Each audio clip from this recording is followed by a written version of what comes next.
Selamat datang kembali di Purwakarta Auto Story. Ini adalah Scoopy terbaru ya. Nah, tidak beda dengan PCX, Scoopy ini dari setiap generasinya memiliki konsep yang sama ya. Dari awal keluar sampai generasi ini, generasi yang terbaru ini sekitar ada 4 atau 5 generasi, Scoopy tetap menerapkan konsep klasik stylishnya.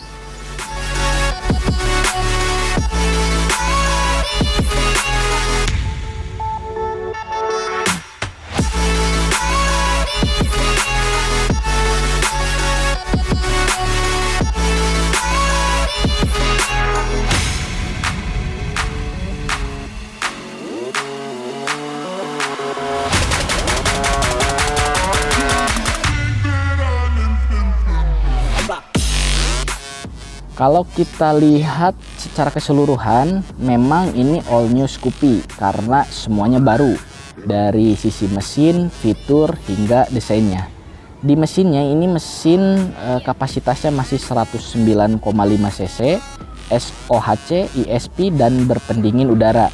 Mesin ini memiliki diameter piston yang lebih kecil tetapi langkah yang agak panjang sehingga kompresinya naik dari 9,5 di versi sebelumnya menjadi 10:1, tapi masih cukup aman untuk memakai bensin dengan oktan 90.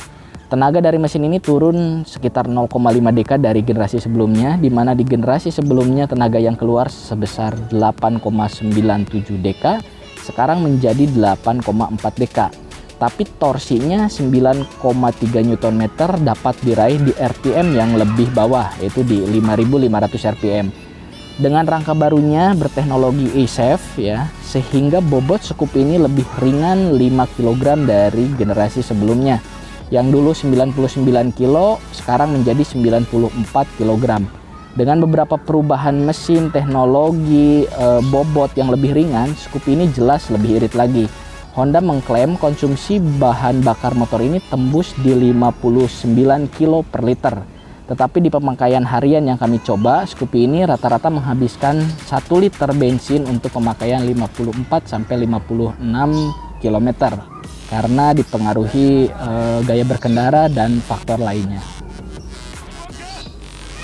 Nah, setelah kita melihat perbedaan mesin, rangka, dan fiturnya, kita lihat di desainnya. Sebenarnya di desainnya ini, shape-nya ini benar-benar beda dibanding Scoopy generasi sebelumnya, dimana kental paling terlihat itu di area headlampnya. Kalau di Scoopy generasi sebelumnya kan sen-nya itu menyatu ya dengan bagian headlamp, sedangkan di sini dia sudah terpisah.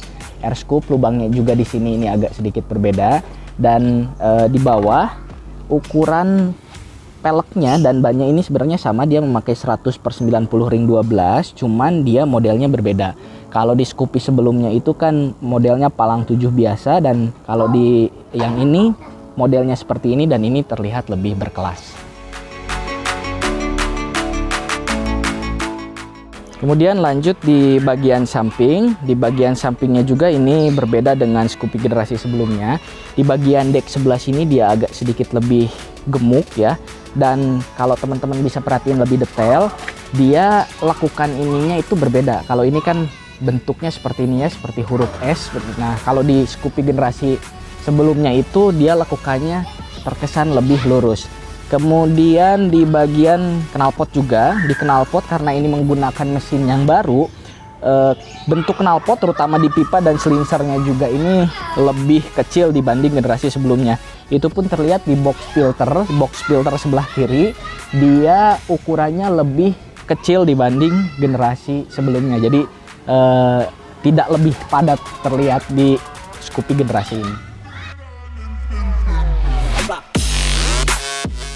Kita lihat di bagian belakangnya. Di bagian belakangnya ini juga sangat terlihat di bagian stop lampnya, di mana stop lampnya di generasi sebelumnya itu menyatu dengan sen, tapi di sini dia sudah kembali terpisah. Kemudian bentuk stop lampnya juga dia benar-benar bulat, tidak oval seperti di generasi-generasi sebelumnya. Dan di sebelah fendernya juga ini berbeda ya dengan generasi sebelumnya. Kalau di generasi sebelumnya itu kan dudukan plat nomor itu ada di atas, nah, sedangkan ini agak sedikit ke bawah. Kemudian mata kucingnya juga ini ada di atas, kalau yang di generasi sebelumnya itu ada di sebelah bawah. Nah, karena plat nomornya ini ada di bawah, dia tidak dapat pencahayaan atau penerangan dari bagian stop lampnya. Nah ini dia ada lampu ini untuk penerangan ke bagian stop lampnya. Kemudian di bagian velg nih, bagian velg belakang ukuran bannya sama, dia menggunakan ukuran 110/90 ring 12.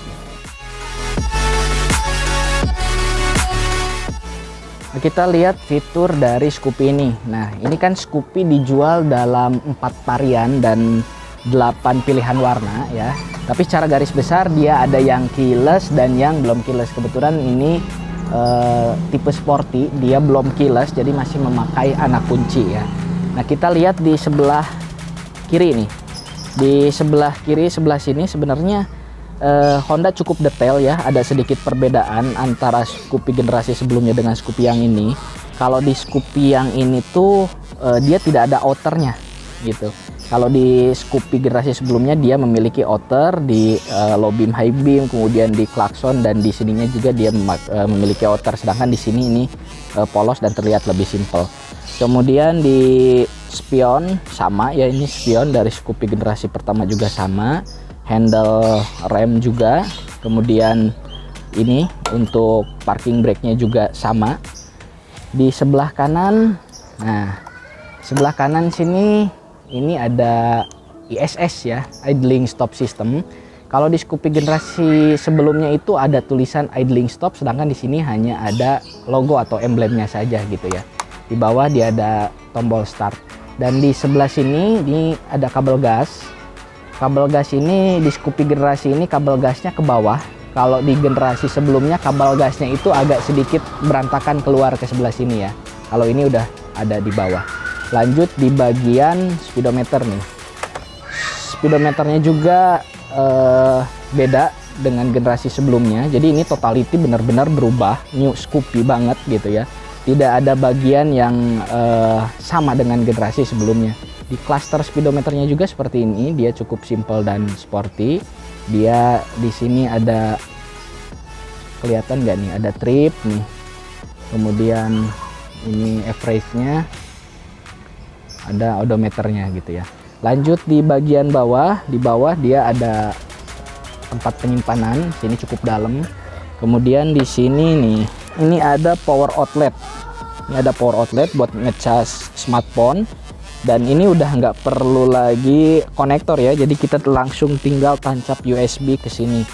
Di sebelah sini juga dia ada tempat penyimpanan barang yang bisa dilipat ya, kalau nggak dipakai kita lipat. Dan ini langsung ngunci gitu ya. Kita lihat di bagian bagasi ini. Nah, di bagasi, ini ada ini nih. Di bagian bagasi kapasitas tangkinya naik karena memang dia memiliki rangka yang baru, jadi ada spare yang lebih buat tangki. Ini kapasitas tangkinya kalau nggak salah 4,2 atau 4,3 liter, sedangkan di generasi sebelumnya itu hanya 4 liter ya. Bagasinya, kalau di bagasinya nggak terlalu beda jauh lah ya dengan Scoopy di generasi sebelumnya.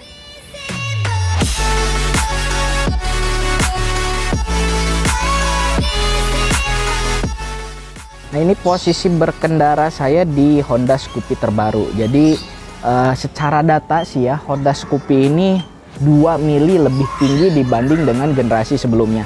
Tapi secara feel ini hampir sama aja dengan Scoopy generasi sebelumnya ya. Dia dengan tinggi badan saya 173 cm, kaki bisa menapak ke tanah dengan sempurna. Posisi kaki di dek pun cukup nyaman dan ini memiliki spare yang masih terbilang cukup luas ya. Posisi tangan di stang juga ini mirip-mirip dengan Scoopy generasi sebelumnya. Cuman di sini joknya mungkin agak kerasa lebih empuk ya dibanding dengan jok Scoopy di generasi sebelumnya.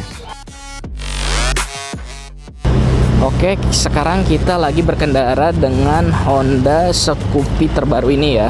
Jadi dari posisi ridingnya dia ini hampir mirip dengan Scoopy generasi sebelumnya ya. Cuman di sini ini tadi itu joknya lebih agak sedikit empuk dan suspensinya juga ini agak sedikit lebih nyaman ya dibanding dengan generasi sebelumnya.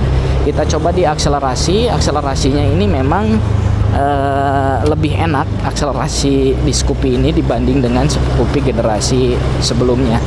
Dan handlingnya juga, ini rangka baru, handlingnya dia memiliki handling yang handling yang cukup baik ya ini ya.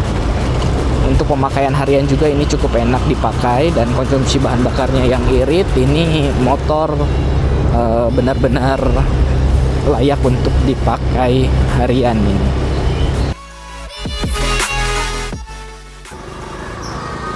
Oke, terima kasih telah menonton video ini dari awal sampai akhir. Bantu like, komen, dan share jika video ini dirasa bermanfaat. Saya Herli Hairullah, sampai jumpa di video berikutnya.